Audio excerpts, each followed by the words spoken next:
Alors tout est dans le journal du coin, protection du cheptel, des envoûtements, conseils, Monsieur Guérin, et puis il y a son nom, enfin il y a son adresse, et puis les coordonnées, comment faire pour aller chez lui directement.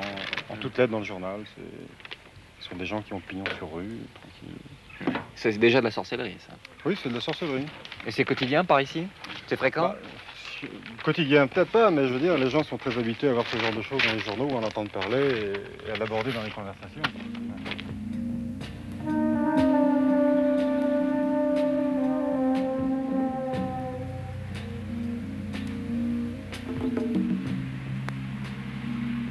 Ici, il règne vraiment un climat de solitude. C'est un climat d'angoisse perpétuelle, une espèce d'inquiétude latente.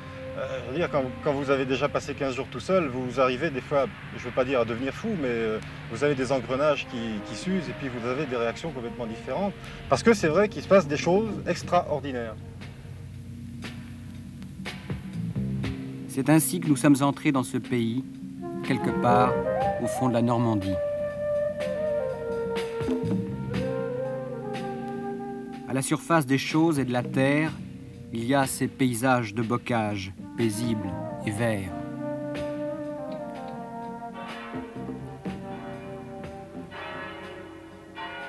Au-delà, il y a des sous-entendus, des sourires gênés, des silences. Notre guide, un enseignant, Bernard Desgrippes, habite lui aussi un village qui vit à une autre heure, au figuré comme au propre. Oui, certainement, oui. Ma grand-mère était à l'Heure-Solaire, moi j'y suis resté également, bien que je sois peut-être un des derniers de ma génération à l'être. Mais dans la région, on est très traditionnaliste. Hein. Les gens croient encore à la sorcellerie ici. Ah mais c'est vrai, d'ailleurs, quand on parle de sorcellerie, si vous n'êtes pas du pays, les gens du coin nous en diront pas un seul mot. Il faut vraiment être du coin comme je le suis pour arriver à en discuter avec les agriculteurs et on s'aperçoit que finalement, la sorcellerie, ils prennent ça très très au sérieux, très au sérieux. Et ça existe. Ça existe, ça existe. Ça existe. Il y a deux stades. Il y a le stade du rebouteux, il y a le stade du guérisseur que l'on fait venir pour une bête, pour un enfant, hein, ou pour une verrue, etc. Pourquoi on le fait venir lui plus que le médecin?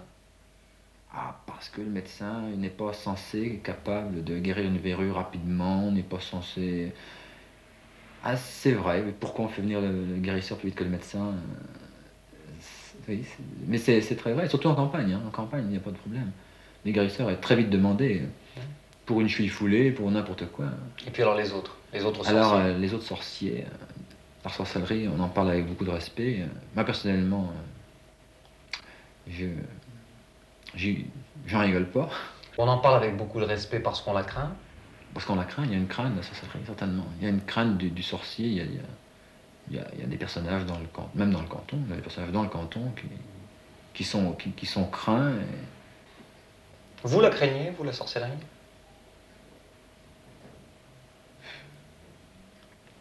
Je la crains. Ça ne m'a jamais touché personnellement, mais disons que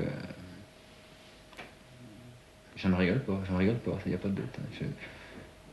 Je prends ça au sérieux, quand même.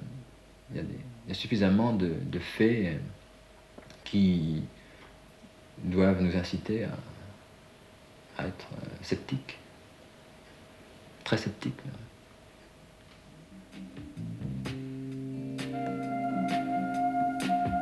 Je n'en rigole pas, je prends ça au sérieux, et en filigrane, la peur.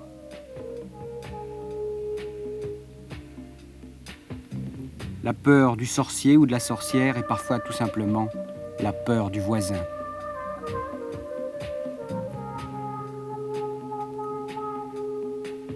Car certains des habitants de ces villages ou de ces bourgs normands sont encore considérés par leurs concitoyens, leurs proches et même leurs parents comme des sorciers, des êtres malfaisants et redoutés.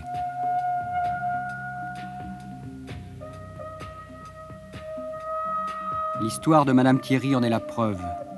Cette femme déjà âgée vit avec son mari, un ancien agriculteur, à la sortie du bourg, une petite maison isolée sur la grande route. Les Thierry ont une fille, Solange, aujourd'hui mariée, une fille avenante jusqu'au temps de ses fiançailles. Solange était d'une très grande gentillesse avant, Et d'un seul coup, comme ça, elle a changé, elle était devenue ingrate et insolente envers nous. Elle nous disait vivement que vous creviez pour que je mette ce bouquet-là sur votre tombe. Et nous, on n'avait encore rien du tout compris. Pourquoi Solange a-t-elle cessé d'être gentille? Voilà comment Madame Thierry l'explique. Premier événement insolite, un jour avant le mariage, un bouquet à la main, Madame Thierry se présente chez les futurs beaux-parents de sa fille. Elle les trouve au champ. Quand je suis arrivée dans le champ de Trèfle, où c'est qu'était chez à Fauché de la Trémène, le père lui a mis la souventrière de son cheval sur son cou, puis il est parti tout courant à travers le champ. Puis la mère dit poser le boutier au pied du pommier. Je posais le boutier au pied du pommier, j'ai attendu, personne ne m'a parlé. Puis en rentrant à la maison, le soir, je dis à Solange, dis tes beaux-parents, qu'est-ce qu'ils sont pas gentils? Oh ben, elle dit t'es bonne, elle dit ton compte est bon, tu penses pour ce que tu n'es pas capable de faire. Et depuis ça, c'était une vie, mais alors, infernale à la maison. J'étais réellement son souffre-douleur.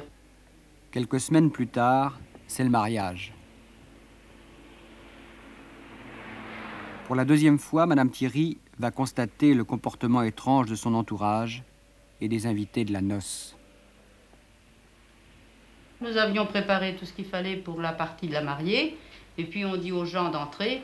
Alors le père, il se met à crier dans la route, « Bon Dieu, n'entrez pas, il y a un sort là-dedans, ce sont des sorciers. » Et personne n'est rentré.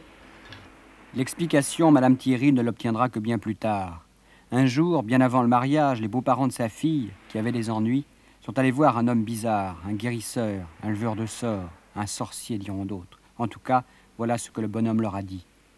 La première personne qui va rentrer chez vous, c'est celle-là qui vous veut du mal. Et moi, j'ai été lui porter une plante et j'ai été accusée d'être la sorcière. Et depuis 7 ans, on nous sacrifie nos enfants. On peut même dire qu'on nous les séquestre, car on n'a pas le droit de les voir, mais on n'a pas le droit de leur parler. Qu'est-ce qui se passe quand vous essayez de les approcher, vos enfants? Eh bien, ils me traitent bien de sorcière. Vas-tu bientôt crever? Encore le 16 mai 1975, Madame, elle m'a dit, devant, comme j'allais chercher de l'argent, elle me dit, te voilà, vieille sorcière, d'abord il faut que tu crèves, d'abord notre équipe est trouvée pour te descendre. Alors tous les jours, je suis inquiète, je me demande si la mort va pour me tenir.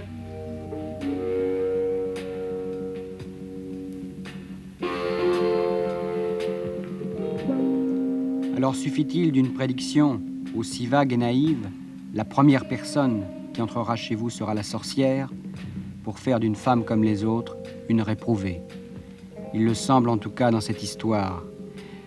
Car dans le jeu ambigu des sorts et des contresorts, il faut toujours un bouc émissaire pour personnaliser le mal, la cause du mal. Madame Thierry passait par là, avec son bouquet, et elle est entrée, malgré elle, sur la scène. Il fallait bien qu'un acteur joua le rôle de la sorcière pour expliquer les ennuis des beaux-parents de Solange.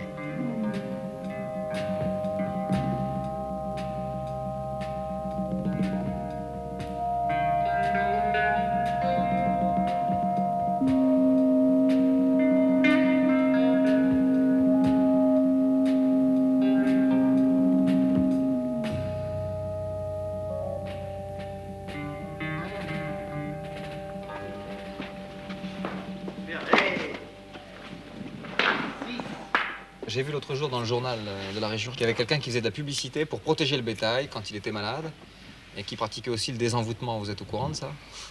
Oh, dans ce domaine-là, vous savez, c'est pas facile de discuter de ces choses-là.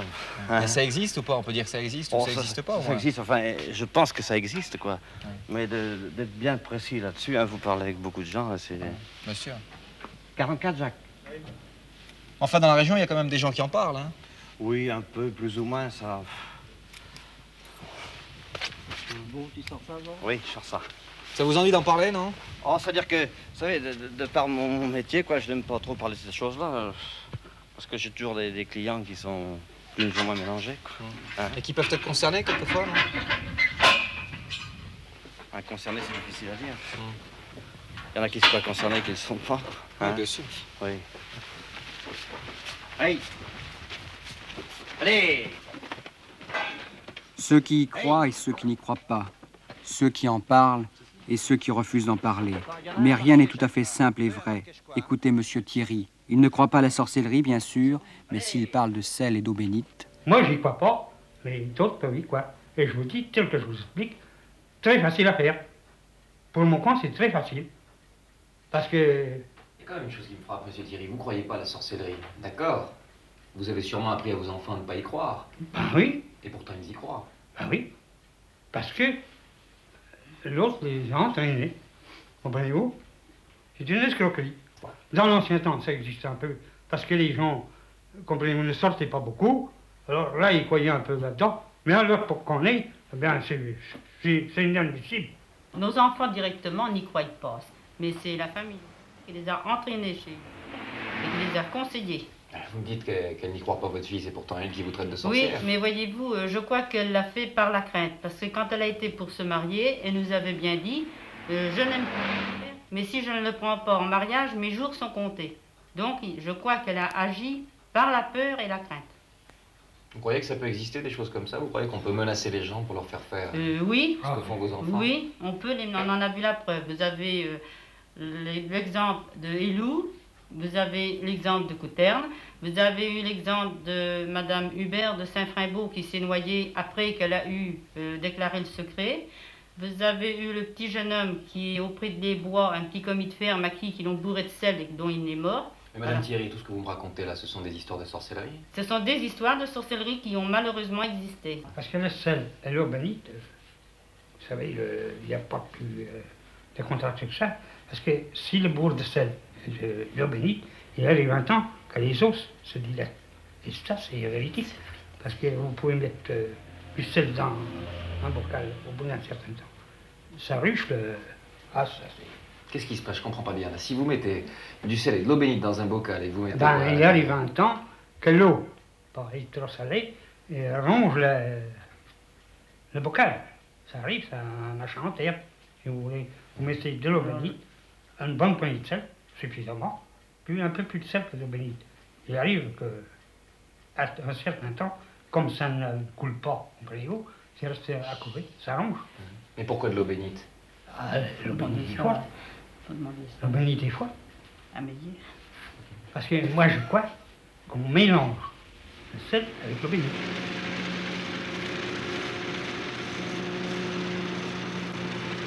Les croyances magiques affleurent si vite. Malgré le remembrement, la modernisation des techniques agricoles et la télévision.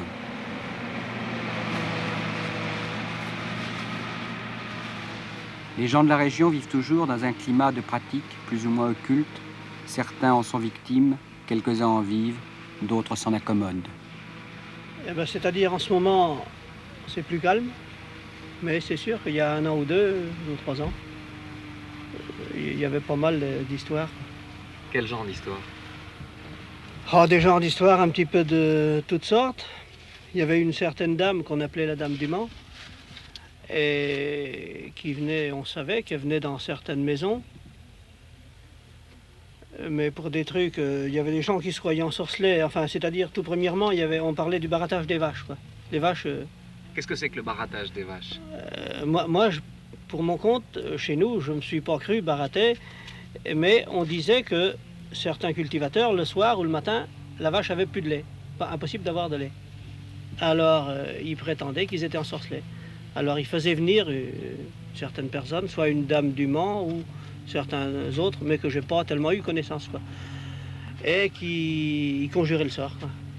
Dans le temps, alors, tout d'abord, ils parlaient d'un cœur de bœuf qu'il fallait faire cuire, et puis ils le piquaient jusqu'à, je sais pas, quelques heures, je crois même. Qu'est-ce que vous en pensez, vous, de ça? Moi, je n'ai pas subi ces choses-là. Au fond des choses, je ne le crois pas trop, quoi. Mais... Vous le croyez un peu, quand même, hein? On se demande, quoi. On se demande s'il n'y a pas certaines gens qui ont un pouvoir de faire du mal aux autres, quoi. On se demande. Vous avez entendu parler de... Ah oui, il y a quelques années, oui. Et qu'est-ce qu'on en disait? Ah ben, on disait que tout d'abord, quand même, ils se laissaient attraper, quoi. Faut quand même le reconnaître, ils se laissaient attraper parce qu'on prétendait qu'il était ensorcelé, mais je ne me rappelle plus pourquoi, parce que moi, je sais pas, il y a quelques années, je n'ai pas suivi ça de près, quoi. Mais une fois, on avait parlé qu'il avait tué un porc, et que s'il n'était pas ensorcelé, le porc serait là le lendemain matin. Il avait été tué dans la journée, pendu sur une échelle, et la nuit, il avait été mis contre un mur. S'il n'était pas ensorcelé, il serait resté là. Mais s'il était ensorcelé, le porc serait parti le lendemain matin. Et alors là, le porc était parti, mais à mon avis, c'était du frustre, quoi.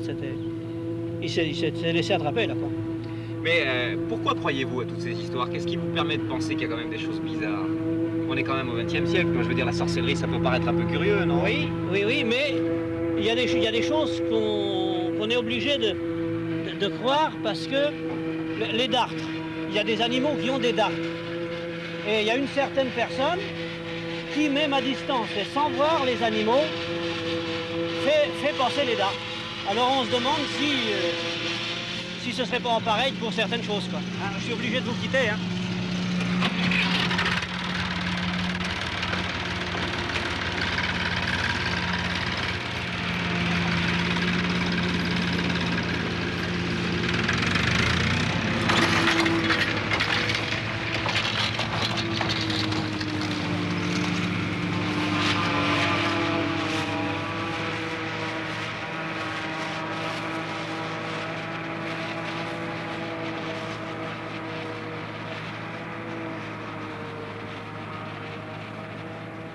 Malheureusement, je crois qu'il y a beaucoup de gens qui croient là-dedans quand même. Ils se demandent si oui, parce que nos enfants ont une façon de nous arranger. Enfin, disons nos enfants. Surtout notre genre, monsieur, a surtout l'intention de nous arranger dans de belles petites conditions en ville. Un jour, là, le 28 décembre 1974, il est vrai que c'était le jour des Saints Innocents. Il y a un monsieur qui vient, et puis il vient soi-disant pour s'expliquer. Il vient chez vous, ici? Oui. Il vient soi-disant pour s'expliquer, et puis quand on a vu qu'il n'avait aucune conversation, mon mari lui dit, bon ben vous allez boire un café. Alors il a mis sa torse sur le côté, il a fait des adorémies. Comment il a fait? Montrez-moi là. Il a mis sa torse comme ça, hein. C'est comme ça qu'elle était. Mais c'était pas une torse comme ça. Si, c'était une torse, une torse ronde. comme ça. Et puis il a fait comme ça, il a fait un signe de croix, il est reparti en marche arrière en nous disant, faites chauffer le café. Et il a été tourner sa voiture. Quand il est revenu, il a recommencé à faire comme ça, et puis après nous, on lui a servi le café. Mais je pensais qu'il voulait peut-être nous envoûter, mais on ne croit pas dans tout ça, on a pensé que ça partait de la part d'un imbécile. Attendez, Madame Thierry. Vous avez quand même pensé une seconde qu'il voulait vous envoûter? Bah, nous, on a pensé qu'il voulait nous envoûter, parce qu'il se vante qu'on lui a transmis ses pouvoirs. Vous parlez de quel pouvoir? Pisser dans ses mains pour se laver la goule avec, pour faire accroire aux gens qu'il n'a tué pour désensorcer une jument. Ah, le beau pouvoir, oui. Il n'y arrive pas quand même quelquefois que vous y croyez un petit peu, les Jamais. quelques minutes? Jamais. Vous venez quand même me dire que vous avez eu peur qu'il vous envoûte, cet homme. Ben non, c'est lui qui a cru qu'on allait croire qu'il allait nous envoûter. Mais nous, on n'a pas cru ça du tout. Ah, parce que nous, c'est une chose qui est complètement... Je vous dis, d'abord, c'était le 28 décembre, c'était le jour des Saints Innocents. C'est surtout ça qu'il faut bien préciser. Montrez-moi un peu comment ça s'est passé, monsieur Thierry. Dans la torse? Oui. Bon. Voilà, il s'est amené, je lui ai dit de s'asseoir. Je lui ai mis la torse devant lui, et il a mis sa torse comme ceci. Bon, sa torse comme ceci, il a fait ça. Hein? Alors, il a regardé dans sa torse, et moi j'ai fait remarquer à ma famille, tiens, je lui ai dit comment ça se fait que sa torse c'est comme ça. Bon, alors je lui ai laissé la torse telle qu'il était, et lui, en reculant, il regardait toujours sa torse. Et il a approché de la porte, il a ouvert la porte, il a retourné sa voiture à place. Mais ce qu'il a supporté le plus, c'est que quand il est revenu, sa torse était restée telle qu'il avait laissée. Alors, c'est pour ça que j'ai trouvé ça très drôle que sa torse était sur le côté. Parce que, écoutez, vraiment, s'il avait à partir, hein, il peut aussi bien laisser sa torse debout comme de la mise sur le côté. Et c'est son ornimus qui... Et pourquoi n'avez-vous pas touché la tasse, vous, monsieur Thierry? Parce que j'ai eu le réflexe que sa torse, qu'il voulait jouer quelque chose, par mon idée, un coup d'hasard, qu'il avait idée de faire quelque chose avec sa torse. Mais j'ai pas touché à la tasse, et personne n'a touché à la tasse. Même les tasses de Madame Thierry font peur, depuis ce fameux jour où elle est entrée dans le champ des beaux-parents de sa fille, un bouquet à la main. Nous avons essayé de retrouver l'homme qui est à l'origine de cette prédiction et de cette histoire. C'est peut-être le personnage que vous allez voir et dont on devine la ferme, ou bien un autre, peu importe. L'essentiel est que ce paysan croit de bonne foi aider les gens et qu'il ne comprendrait pas qu'on puisse lui reprocher quelque chose. Donc, je vous dis pour l'instant, ça, j'ai rappelé d'un jour que je parlerai, mais il est trop tôt. Vous parlerez un jour? Un jour, il est trop tôt pour l'instant. Et pourquoi il est trop tôt? Parce qu'il faut que ça s'éclaircisse. Ils sont trop forts pour l'instant, vous savez tous qui sont. Qui sont trop forts, les sorciers? Les sorciers, oui, les sorciers. Mais un jour, je ne dis pas qu'un jour, je parlerai pas. Moi, ce qui me frappe, c'est quand même que vous me dites que la sorcellerie n'a jamais été aussi forte aujourd'hui. Ça, je vous le dis, si je vous le dis, ces gens sont blancs. Il ne faut jamais être aussi forte qu'on va être dessus, dans nos campagnes, Mais vous trouvez pas ça un peu curieux quand même? Enfin, on est en 1976, oui, monsieur Hubert. C'est ça. Hein. Si vous baladez vos vaches, vous avez ça glisse. Hein. Il ne faut pas oublier ça de la pointe. Hein. Et pourquoi les sorciers font-ils le mal, à votre avis? C'est pour quelle raison? Parce qu'ils ne sont pas maîtres d'eux. Ils sont possédés du diable. C'est parce qu'ils ne possèdent pas leur propre... Ils sont possédés par le diable. Ah, ils ne sont plus maîtres d'eux. Ils ne sont plus maîtres de leurs idées. Il ne faut pas oublier ça. Sinon, ils sont pas maîtres. Vous croyez que si j'étais maître d'eux, vous racontez des bombats où ils vous racontent? Moi, je n'oserais même pas le dire. Je connaîtrais un voisin qui est sorcier. Je n'oserais même pas vous le dire, moi. Ils ne sont pas maîtres d'eux. Ils sont possédés du diable. On est peut-être ici, toujours le sorcier de l'autre.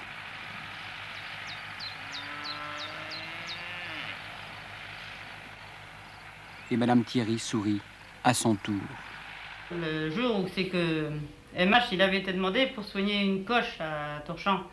Et puis le paysan, il lui dit, oh bah tu sais, ma coche elle est malade. Bon, bah il dit, je vais te la soigner. Et puis MH, il prend une bougie, puis il fait le tour de la coche elle se met à tuer, il dit, tiens mon gars, ça y est, ta coche elle est soignée. On va aller, il dit le paysan, on va aller boire un café. Avant de te payer, je vois quand même qu'on va boire le café. Puis quand ils sont revenus, après avoir bu le café, la coche elle était crevée. J'ai eu un instant, ils allaient venir voir sa coche, heureusement pour lui, autrement il empochait l'argent, mais l'autre était plus malin. Yeah. Parce qu'il est revenu voir la coche. C'est ça la question. Sans sentiment, ça collait, pas tout. Il y a eu aussi le jour où c'est qu'il a été demandé pour un cultivateur, ses vaches avaient plus de lait. Alors MH lui dit, bon, pour que tes vaches aient du lait, il faut que tu attelles 3 vaches au derrière de ta jument. Et puis tu vas faire courir ta jument dans le champ, et puis après tes vaches ils vont avoir du lait. Bon oui, mais la jument elle a fait une ruade, elle a tué une vache. Vous savez quel est le bénéfice? Il y avait encore une vache de moins à donner du lait. Alors vous voyez, c'est toute escroquerie, toute pure, et on pourrait en continuer comme ça jusqu'à perpète. La sorcellerie commence avec la méfiance. Dans ce bocage, aux fermes isolées, les haies protègent le bétail, mais dissimulent les hommes. Elle rassure, plus que les mots. Il n'y en a pas de sorciers, où vous allez aller chercher des sorciers? Il y en a plein dans le coin. Il y a eu un bon Dieu. La preuve, puisqu'on meurt et on vit. Il y a la Sainte Vierge, oui, ayons confiance là-dedans, mais n'ayons pas confiance dans des bons dieux de sorciers, ça n'existe pas, ça. Moi, j'en connais bien dans le coin. Il n'y coin. en a pas de sorciers, vous connaissez des sorciers, vous, amenez-les là. Que je vais les enfourcher, mais parce qu'il n'y en a pas. C'est des tire-sous, les sorciers. Ah. C'est des tire-sous, c'est des gens qui veulent du pognon. Il y en avait bien qui retirent les dards des bêtes et tout ça, et puis il y en a d'autres ça c'est pas des sorciers, ça, ils font ça avec des bras, ils font ça avec des prières, ils font ça avec des bricoles. Mais ça, c'est pas de la sorcellerie, ça. Qu'est-ce que c'est? C'est des gens qui soignent. Mais tous mes gosses, vous voyez pas Patrick? Si, Patrick, je connais tout. Tous mes gosses, il avait le corps. Je disais au docteur de venir les soigner, le docteur me disait, il faut les emmener à l'hôpital. Je n'ai pas envoyé un seul à l'hôpital, j'ai une cousine qui les touchait. Elle est touchée pour le corps et ils sont guéris. Et je n'ai envoyé et ils sont guéris. Et les médecins n'ont pas confiance là-dedans. Mais elle ne demande pas d'argent. Elle ne dit pas, vous me devez tant, elle ne dit pas ça. Elle dit, bon, on dit, il faut qu'on te récompense. Combien que tu veux qu'on te donne? Elle me dit, tu vas me donner ce que tu vas vouloir. Mais par exemple, les gens qui mettent des cœurs de bœuf ou des cœurs de veau à la porte de leur étable pour désenvoûter ça n'a rien à rien, ça ne ressemble à rien. Ça n'a pas de sens. Nous, on avait un noyer, là, quand on est arrivé là, il y a 30 ans, il y a 32 ans qu'on est là. Il y a 30 ans, on avait un noyer. Mon frère me l'a fait abattre parce qu'on perdait des veaux. Il disait que c'était ça. Eh bien, on a combien de 3-4 ans à y avoir des veaux qu'on perdait, alors c'était pas le noyer. Et fin de compte, on n'a plus de noyer puisque le noyer est parti. Mais c'était pas ça. Et les gens qui mettent du sel dans leur champ, ça aussi, c'est... Ça ne ressemble à rien non plus. Faut mettre des fumures si vous voulez faire pousser quelque chose. Mais pas mettre du sel. Moi, je mets du sel dans ma cuisine, mais quand je mange. Mais je n'en mets pas très méchante. Parce que je sais pas que ça va rien me donner. Faut pas être fou à ce point-là. Mais pourquoi les gens croient alors à la sorcellerie dans la Parce région? que les gens sont fous, je vous dis, il y en a d'aucuns, vous n'avez pas 25 ni 30 qui croient dans la sorcellerie. Tenez, il y a une femme du pavé là, et crédit dans la sorcellerie comme ça, elle avait sa mère chez elle, sa belle-mère. Eh ben sa belle-mère s'est noyée, hein, ils l'ont foutu à la porte, puis elle s'est noyée. Eh ben vous croyez que c'est de la sorcellerie, ça vous? Moi j'appelle ça de la bourriquerie, l'idioterie. C'est comme moi, je vais aller chez un de mes gosses. Ils vont me dire, ah ben tu nous ensorcelles. Comment que je vais prendre ça? Ben si je me tue, ou que je me nègre, ou que je me pende.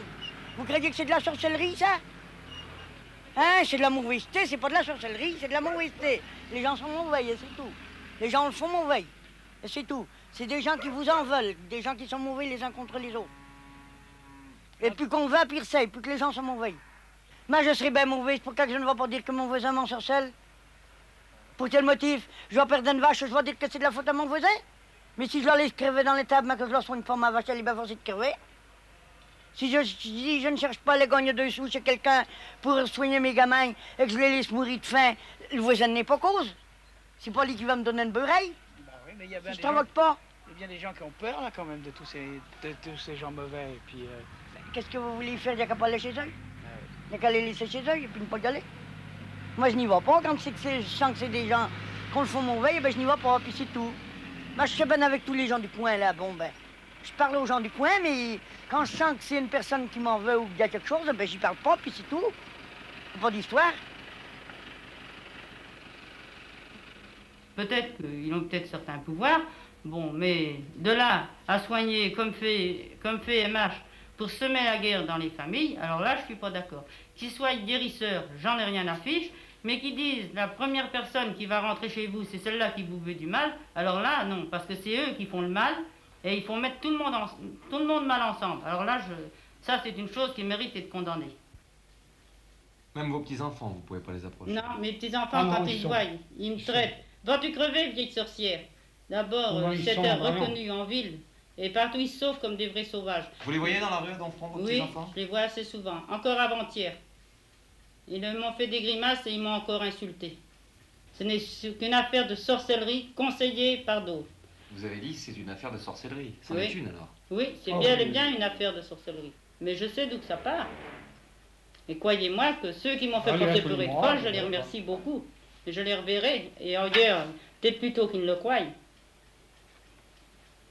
Vous avez l'esprit de vengeance? Non, pas du tout. J'ai l'esprit de pardon.